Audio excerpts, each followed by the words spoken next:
Saya ingin mengajak teman-teman sekalian untuk membuka Alkitab kita dari Matius pasal 7 ayat 7 sampai ayat yang ke-11. Ya. Matius 7 ayat 7 sampai ayat yang ke-11. Lembaga Alkitab Indonesia memberikan judul yaitu hal pengabulan doa. Mintalah maka akan diberikan kepadamu, carilah maka kamu akan mendapat, ketoklah maka pintu akan dibukakan bagimu. Karena setiap orang yang meminta menerima, dan setiap orang yang mencari mendapat, dan setiap orang yang mengetok baginya pintu akan dibukakan. Adakah seorang daripadamu yang memberi batu kepada anaknya jika ia meminta roti, atau memberi ular jika ia meminta ikan? Jadi, jika kamu yang jahat tahu memberi pemberian yang baik kepada anak-anakmu, apalagi Bapamu yang di sorga, ia akan memberikan yang baik kepada mereka yang meminta kepadanya. Oke, demikianlah firman Tuhan. Seperti yang saya katakan tadi, tema kita hari ini yaitu tentang mengenai orang percaya dan doa. Siapakah orang percaya itu? Ya, tentu yang dimaksud dengan orang percaya adalah kita yang mengaku bahwa Tuhan adalah Sang Penyelamat, Tuhan itu ada, Tuhan itu adalah Yesus Kristus yang telah hadir ke dalam dunia ini. Dan bukan hanya sekedar kita percaya bahwa ia ada dan sebagai Tuhan, tetapi kita mempercayakan diri kita sepenuhnya. Itu adalah orang percaya. Dan orang percaya itu selalu identik dengan yang namanya berdoa. Jika ada di antara kita yang mengaku dirinya orang Kristen dan orang percaya, tetapi jikalau tidak pernah berdoa di dalam hidupnya, sebenarnya harusnya kita mempertanyakan tentang kepercayaannya. Kita akan mengulas sedikit tentang bacaan kita dari nats yang kita baca tadi dari Matius 7 ayat 7 sampai ayat yang ke-11. Nats ini atau bacaan ini merupakan bagian dari, jikalau kita melihat di Alkitab kita, di situ Lembaga Alkitab Indonesia memberikan sebuah di pasal 5, di situ dikatakan khotbah Yesus di bukit. Jadi mulai dari pasal 5 sampai pasalnya yang ke-7 itu adalah khotbah Yesus di bukit. Jadi bagian atau nats yang kita baca hari ini juga merupakan bagian dari khotbah Yesus di bukit. Dan di khotbah Yesus di bukit, saudara-saudara, ada begitu banyak hal yang dibahas oleh Yesus. Terutama di dalam pasal 6, ia membahas tentang hal memberi sedekah.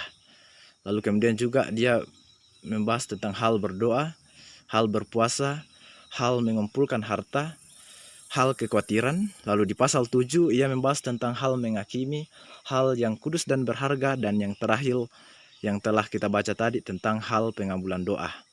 Tetapi yang menarik dari pembacaan kita hari ini adalah mengenai hal memberi sedekah itu tidak pernah diulang lagi oleh Yesus setelah dia mengucapkan tentang bagaimana kita memberikan sedekah, berpuasa, mengumpulkan harta, kekhawatiran, dan lain-lain. Di situ tidak pernah dibahas lagi oleh Yesus. Tetapi yang menarik dari pembacaan kita hari ini mengenai doa, itu diulang oleh Yesus setelah dia membahas hal berdoa di pasal 6, lalu kemudian juga dia mengulangi membahas di pasal 7 tentang hal pengabulan doa. Mengenai hal berdoa di pasal 6, Yesus mengkritik tentang praktek doa yang seringkali dilakukan oleh orang-orang Yahudi pada zaman itu, dan juga dia mengajarkan tentang bagaimana berdoa yang baik, yaitu doa Bapa kami. Lalu di dalam pasal 7 yang telah kita baca hari ini, yaitu mengajarkan kita tentang hal pengabulan doa.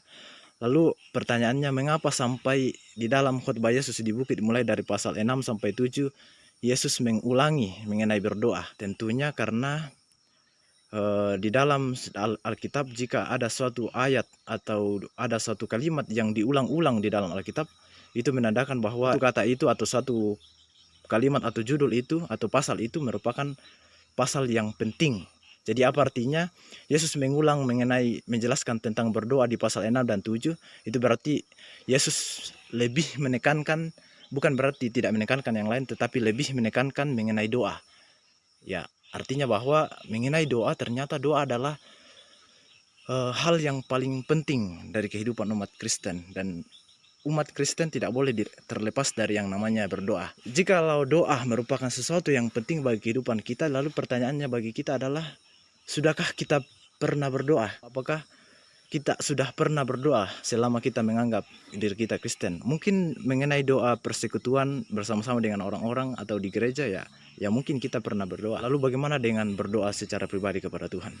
Seringkali kita ya mengaku diri kita orang Kristen, tetapi sebenarnya kita tidak pernah menerapkan doa itu. Mungkin saya bisa maklum bagi teman-teman atau kita semua yang kalau misalnya kita disuruh untuk berdoa di depan umum, kan biasa dibilang, aduh enggak, aku tahu saya apa mau aku bilang. Nah, oke, saya bisa maklumi itulah karena saya juga waktu awal-awal belajar berdoa ya memang biasa minder.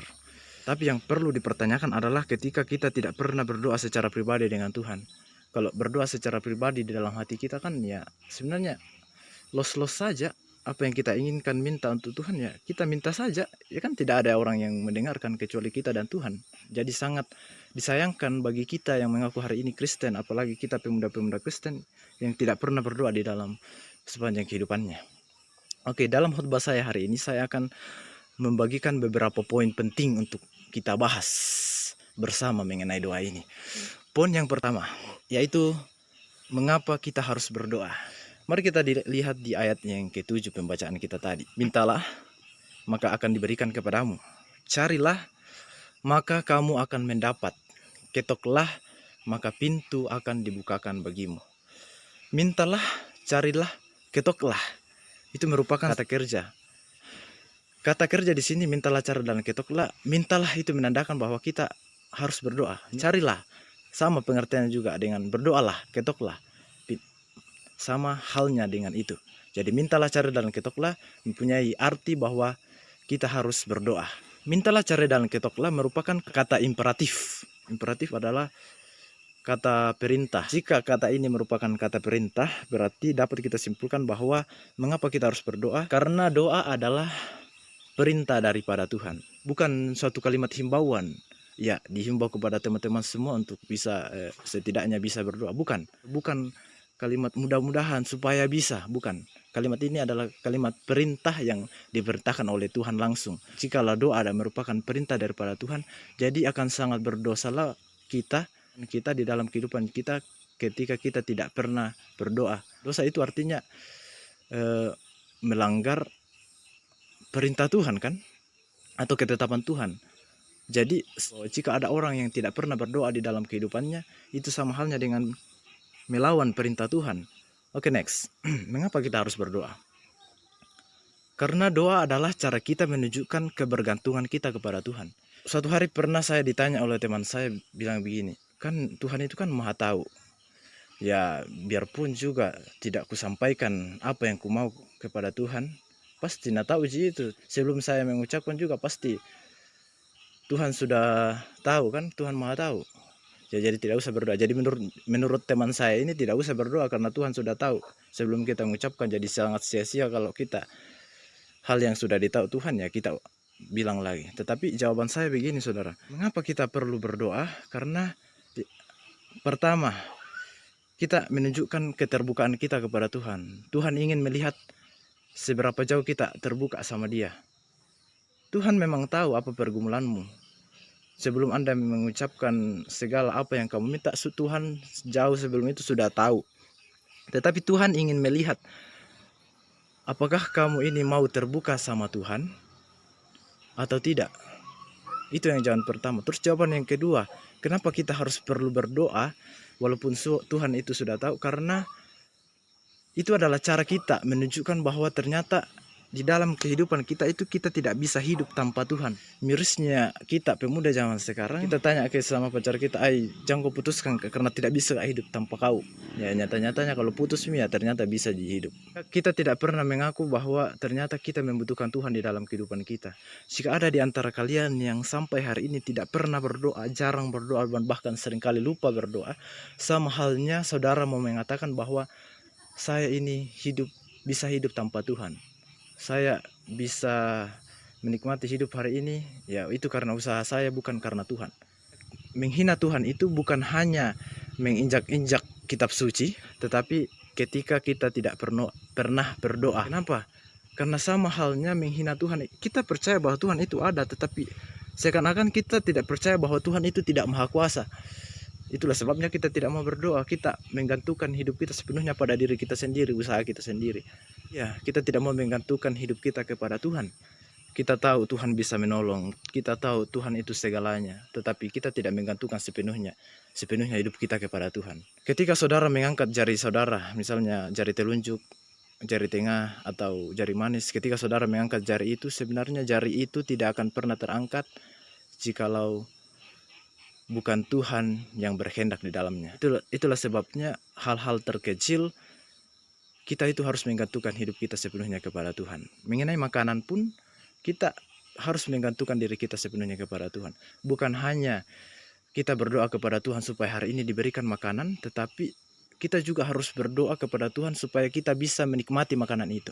Ada banyak orang di dunia ini mempunyai segalanya, bisa membeli apa-apa, bisa membeli makanan ini, apapun yang mereka mau makan, walaupun semua orang dikasih karunia untuk dalam bentuk kekayaan, tapi tidak semua orang dikasih karunia untuk menikmati kekayaannya. Jadi artinya bahwa kita harus selalu mensyukuri kehidupan kita, karena walaupun kita hari ini punya ini, tetapi sebenarnya biasanya Tuhan tidak memberikan karunia kita untuk menikmati itu. Jadi jangan terlalu bangga dengan apa yang Anda punya kalau Tuhan tidak memberikan karunia untuk menikmati. Sama juga halnya dengan ini, segala sesuatu itu kita harus menggantungkan diri kita sepenuhnya kepada Tuhan dengan cara yaitu berdoa. Doa adalah cara kita menggantungkan hidup kita sepenuhnya kepada Tuhan. Lalu berikutnya next, mengapa kita harus berdoa? Karena doa adalah cara untuk mendapatkan pemberian daripada Tuhan. Ayat 8. Karena setiap orang yang meminta, menerima. Dan setiap orang yang mencari, itu mendapat. Dan setiap orang yang mengetok, baginya pintu dibukakan. Perhatikan, kalau kita meminta, ya pasti kita menerima kan, karena kita meminta. Kalau kita mencari, pasti kita mendapat. Ketika kita mengetok, ya pasti dibukakan pintu. Jadi kesimpulannya doa adalah cara supaya kita mendapatkan pemberian yang kita minta, yaitu dengan berdoa. Misalnya saya tanya kepada kenapa kalian harus belajar? Ya supaya pintar. Kenapa kalian makan? Supaya kenyang. Kenapa kalian berdoa? Ya supaya dikabulkan. Jadi maksudnya doa itu merupakan suatu cara supaya kita diberikan oleh Tuhan. Lalu kita masuk ke poin yang berikutnya. Bagaimana seharusnya kita berdoa? Ayat 7.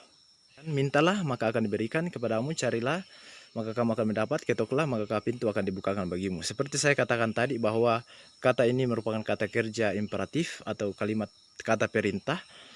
Dan di dalam bahasa Yunani kalimat perintah itu dibagi menjadi dua bagian. Yang pertama, aorist imperatif, yaitu kalimat perintah yang berlaku hanya satu kali. Lalu kedua, present imperatif, yaitu kalimat perintah yang berlaku berulang-ulang. Contoh misalnya saya bersama-sama dengan saudara Krisno hari ini, lalu kemudian saya suruh saudara Krisno untuk menutup pintu misalnya.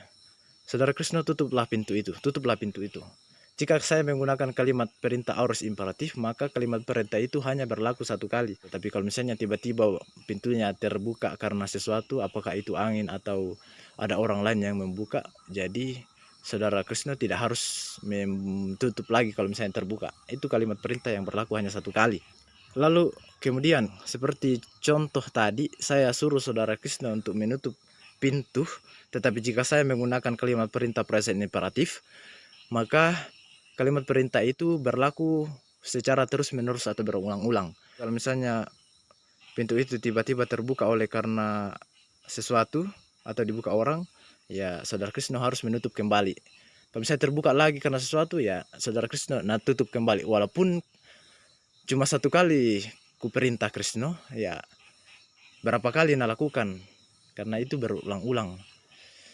Nah, yang menarik dari pembacaan kita hari ini bahwa mintalah, cari dan ketuklah tadi. Kalimat perintah yang digunakan di situ adalah present imperatif atau kalimat perintah yang dilakukan secara berulang-ulang. Jadi apa artinya? Bagaimana seharusnya kita berdoa itu harusnya orang Kristen tidak hanya satu kali berdoa, tetapi banyak kali atau berulang-ulang. Yang dimaksud di sini berulang-ulang atau secara terus-menerus adalah dari pagi saudara bangun, saudara berdoa. Lalu kemudian siang Anda mau makan siang tuh, ya berdoa. Mau makan malam lagi, berdoa lagi. Nah begitu seterusnya. Besoknya lagi pagi berdoa, siang berdoa, sore berdoa. Mungkin ada di antara kita yang bertanya, kenapa doa saya belum dijawab atau dikabulkan oleh Tuhan? Ya, pertanyaannya kembali kepada kita. Apakah doa itu kita minta secara terus-menerus atau apakah cuma satu kali kita minta? Kenapa kita harus berulang-ulang kali meminta kepada Tuhan? Terkadang Tuhan ingin melihat seberapa tekun kita meminta, seberapa sabar kita meminta apa yang kita minta kepada Tuhan. Ada seorang hakim. Hakim ini adalah hakim yang terkenal dengan kelalimannya, lalim. Hakim ini sangat lalim. Dia tidak pernah takut dengan Tuhan dan manusia. Tetapi dia pintar karena dia adalah hakim. Dia tidak mau membela orang kalau tidak dibayar mahal. Itulah hakim ini. Nah, suatu ketika ada seorang janda yang meminta untuk dibela oleh si hakim ini. Janda yang miskin. Ya tentunya ya si hakim ini pasti tidak mau lah karena dia miskin. Ya untuk apa dibela, karena menurut dia tidak penting. Tetapi ternyata si janda ini tidak pernah menyerah penolakan itu. Bahkan berapa kali dipermalukan dan diusir, tapi dia tidak pernah menyerah. Setiap kali dia selalu pergi ke rumah si hakim ini untuk meminta. Siang dan malam dia selalu meminta kepada si hakim ini. Sehingga si hakim ini merasa terganggu akan kehadiran si janda. Karena setiap hari, ya bahkan mungkin bikin mie tenda di samping rumahnya. Akhirnya kemudian dia berpikir begini, daripada ngeganggu terus mendingan ku kabulkan permintaannya. Hingga akhirnya dia memutuskan untuk membantu si janda ini. Apa yang bisa kita belajar dari ini, saudara? Bahwa seorang hakim yang lalim saja, hakim yang jahat, ketika dia dimintai secara terus-menerus oleh si janda ini, dia pasti akan merespon karena merasa terganggu. Hakim yang jahat ini masalahnya, manusia biasa. Kalau diminta juga secara terus-menerus, ya pasti nakabulkan ji. Ya apalagi Tuhan kita yang bahkan meminta supaya kita berdoa. Tuhan kita tidak pernah merasa terganggu ketika kita berdoa. Terus Tuhan kita bahkan merasa senang kalau setiap kali kita berdoa kepada Tuhan. Bahkan seringkali kita kalau misalnya tidak dikabulkan doanya, walaupun cuma satu kali sini berdoa, tidak dikabulkan doanya, ya langsung marah sama Tuhan. Jadi penting bagi kita untuk meminta secara terus-menerus. Dan bagaimana prinsip harusnya kita berdoa, yaitu minta secara terus-menerus. Bagi teman-teman yang hari ini punya permintaan kepada Tuhan, jangan pernah menyerah untuk meminta. Karena sesungguhnya Tuhan itu senang, saudara, kalau saudara meminta. Dan jangan pernah berputus asa kalau jawaban doa saudara belum terjawab. Oke, saya kira itu. Lalu poin yang berikutnya, bagaimana prinsip Tuhan dalam menjawab doa? Nah, kita kenal ada 3 jawaban Tuhan dalam merespon doa. Yang pertama, jawaban Tuhan itu yaitu ya. Kalau misalnya jawaban Tuhan itu ya, berarti Tuhan mengabulkan. Lalu jawaban Tuhan yang berikutnya adalah tidak. Iya, biasa doa kita tidak dikabulkan kan. Lalu jawaban Tuhan yang berikutnya adalah belum, seperti tadi. Jadi terkadang saudara, menjawab doa dan mengabulkan doa sebenarnya ada bedanya juga, ada perbedaannya sedikit. Kenapa? Bedanya begini. Kalau misalnya hari ini saudara Krisno chat saya di WA meminta uang misalnya. Gini, Kak pinjam Kak dulu uang 1 juta misalnya. Lalu saya bilang, sorry deh, dalam minggu ini tidak ada uangku. Mungkin dalam bulan ini tidak ada uangku, mungkin bulan depan baru ada.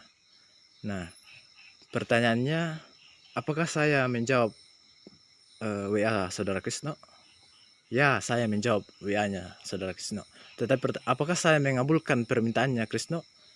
Ya tidak, saya bahkan menjawab belum. Itu berarti Tuhan itu selalu menjawab doa kita, tapi tidak selamanya Tuhan mengabulkan doa kita. Intinya begitu, Tuhan selalu menjawab. Bisa saja Tuhan bisa jawab ya, bisa juga Tuhan bilang tidak dan belum. Tetapi mengenai mengabulkan, Tuhan tidak selalu mengabulkan doa. Lalu tentang bagaimana prinsip Tuhan dalam menjawab doa, mari kita lihat di ayat 9 dan 10. Adakah seorang daripadamu yang memberi batu kepada anaknya jika ia meminta roti, atau memberi ular jika ia meminta ikan?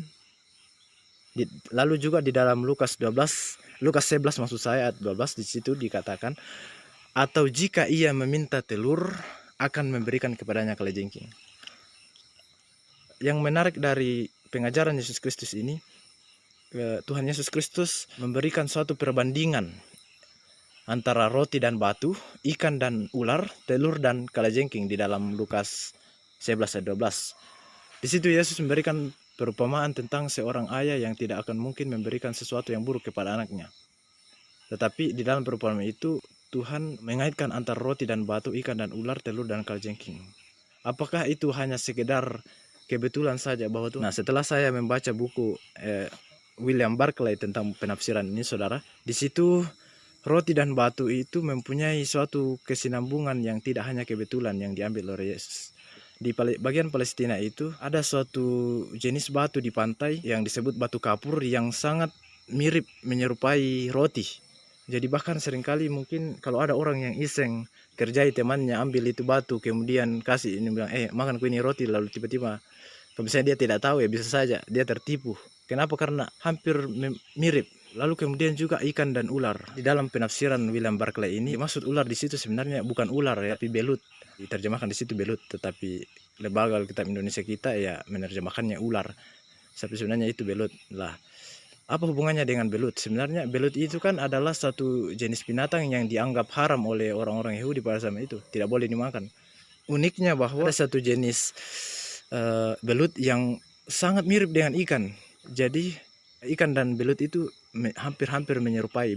Begitupun juga dengan telur dan kalajengking. Misalnya kita perhatikan kalajengking. Kalau kalajengking itu beristirahat, dia akan melipat tubuhnya sedemikian rupa sehingga berbentuk bulat lonjong sama dengan telur. Ada satu jenis kalajengking yang kalau misalnya beristirahat lalu melipat tubuhnya sedemikian rupa, itu sangat menyerupai telur karena warnanya mirip dengan telur. Oke, next slide berikutnya. Apa artinya? Apa arti semua itu? Roti dan batu mempunyai arti bahwa Tuhan tidak akan membiarkan kita tertipu oleh sesuatu yang menurut kita menarik.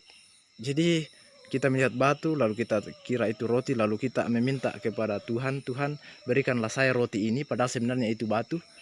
Ya Tuhan tidak akan memberikan. Kenapa? Karena sebenarnya itu bukan roti tapi batu. Jadi Tuhan tidak ingin kalau kita melihat sesuatu lalu kita doakan yang menurut kita terbaik, terkadang Tuhan tidak kabulkan itu. Kenapa? Karena itu bukan terbaik.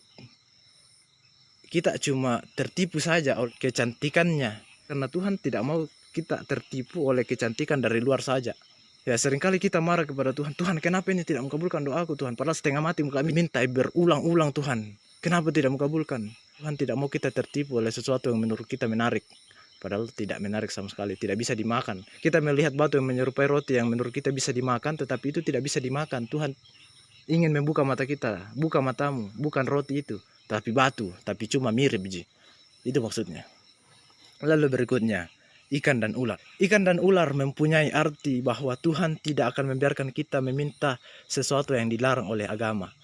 Saya katakan tadi saudara, bahwa belut itu adalah salah satu jenis binatang yang dianggap haram oleh orang Yahudi pada waktu itu dan tidak boleh dimakan. Nah kalau misalnya dimakan ya otomatis kita melanggar sesuatu yang dilarang oleh agama. Terkadang kalau kita meminta sesuatu itu ya tidak sesuai dengan apa yang dikehendaki Tuhan. Halnya saudara mempunyai pacar yang beda agama, lalu kemudian saudara meminta kepada Tuhan. Terkadang Tuhan tidak kabulkan. Kenapa? Kan jelas-jelas Tuhan berkata dalam Alkitab, terang dan gelap tidak bisa bersatu kan. Kita meminta ngotot, meminta sesuatu padahal nyata-nyata tidak dikehendaki oleh Tuhan, itu dilarang oleh Tuhan.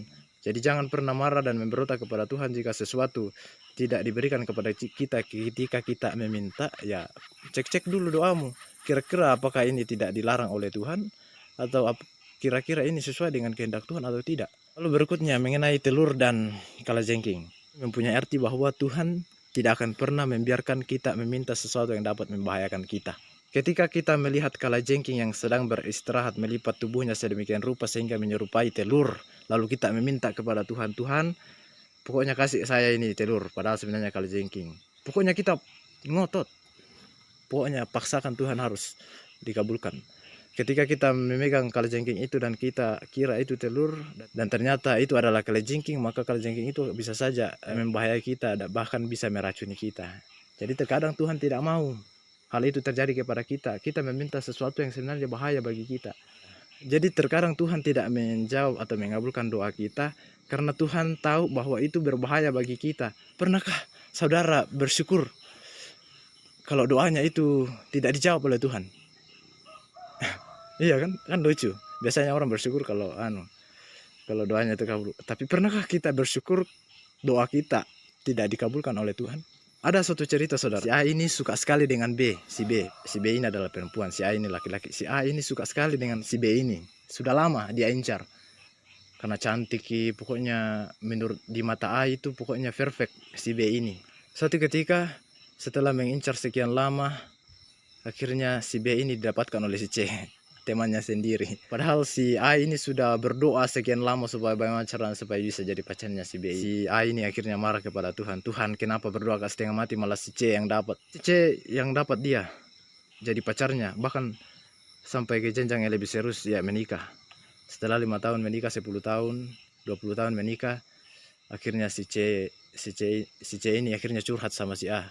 Dia bilang dia itu tidak mendengar sekali, pokoknya dia cerita jelek istrinya karena katanya istrinya itu banyak kekurangannya, suka marah-marah, bahkan suka pukuli suaminya. Yang lebih parahnya akhirnya mereka cerai. Kenapa? Karena si B ini, perempuan ini selingkuh. Setelah mendengarkan cerita itu, akhirnya si A ini langsung merenung. Dia bilang begini, ya Tuhan, saya minta maaf Tuhan pernah membentak-bentak Tuhan pada waktu itu karena saya tidak bisa mendapatkan perempuan ini. Tetapi saya sadar kenapa Tuhan tidak mengabulkan doa saya waktu itu, karena Tuhan tahu ternyata itu berbahaya bagi saya. Jadi harus selalu bersyukur kalau doa kita belum dikabulkan oleh Tuhan atau tidak sama sekali dikabulkan oleh Tuhan. Tetap bersyukur. Kenapa? Ya mungkin ada rencana Tuhan di balik semua itu. Apa arti di semua itu? Semua itu bahwa terkadang Tuhan itu lebih tahu yang terbaik bagi kita daripada diri kita sendiri. Terkadang kita meminta sesuatu yang menurut pandangan kita sudah baik, sempurna bahkan kita minta. Tapi terkadang ada yang lebih baik menurut Tuhan. Bisakah kita berpikir positif untuk Tuhan? Kalau hari ini Tuhan tidak mengabulkan apa yang saya minta yang menurut saya baik, ya sebenarnya terkadang ya Tuhan itu sudah menyediakan yang lebih besar lagi. Bagi kalian yang hari ini berjuang dalam masa-masa meminta kepada Tuhan, saran saya jangan pernah berputus asa jika tidak dikabulkan. Kenapa? Ya karena setidaknya kita kan pernah berusaha, tapi kalau Tuhan tidak mengabulkan, ya bagiannya Tuhan memberikan yang terbaik. Percaya saja. Lalu poin yang terakhir, apa saja tips supaya doa kita dikabulkan oleh Tuhan? Yang pertama, percaya. Doa itu harus totalitas seutuhnya percaya supaya doa itu dikabulkan, seperti dalam Yakobus 5 ayat 16. Doa orang yang benar bila dengan yakin didoakan sangat besar kuasanya. Lalu berikutnya di dalam Matius 17 ayat 20. Ia berkata kepada mereka, karena kamu kurang percaya sebab aku berkata kepadamu sesungguhnya sekiranya kamu mempunyai iman sebesar biji sesawi saja, kamu dapat berkata kepada gunung ini pindah dari tempat ini ke sana, maka gunung ini akan pindah dan takkan ada yang mustahil bagimu. Matius 21 ayat 22. Dan apa saja yang kamu minta dalam doa dengan penuh kepercayaan, ingat, apa saja yang kamu minta dalam doa dengan penuh kepercayaan, kamu akan menerimanya. Lalu berikutnya, tips bagaimana supaya doa kita bisa dijawab oleh Tuhan atau dikabulkan oleh Tuhan, yaitu harus benar dan sesuai dengan kehendak Allah. Jadi bukan hanya sekedar percaya. Biasa juga ada orang yang percaya bahwa doanya bisa, percaya diri sekali kalau doanya bisa dikabulkan. Tetapi terkadang isi doanya itu tidak benar dan tidak sesuai dengan kehendak Allah. Walaupun dikatakan di dalam Matius 21 tadi 22, dan apa saja yang kamu minta dalam doa dengan penuh kepercayaan, kamu akan menerimanya. Sebenarnya apa saja di sini kalau sesuai dengan firman Tuhan, apa saja yang sesuai dengan firman Tuhan dan dibarengi dengan penuh kepercayaan, ya kamu bisa menerimanya. Yakobus 4 ayat 3. Atau kamu berdoa juga, tetapi kamu tidak menerima apa-apa karena kamu salah berdoa. Perhatikan di situ, salah berdoa. Sebab yang kamu minta itu hendak kamu habiskan untuk memuaskan hawa nafsumu. Lalu yang terakhir, supaya doa kita bisa dikabulkan oleh Tuhan, yaitu dengan bertekun. Seperti yang saya sudah jelaskan tadi, bahwa doa itu tidak hanya satu kali, tetapi kita harus menekuni doa itu supaya doa kita bisa dikabulkan oleh Tuhan. Tuhan Yesus memberkati.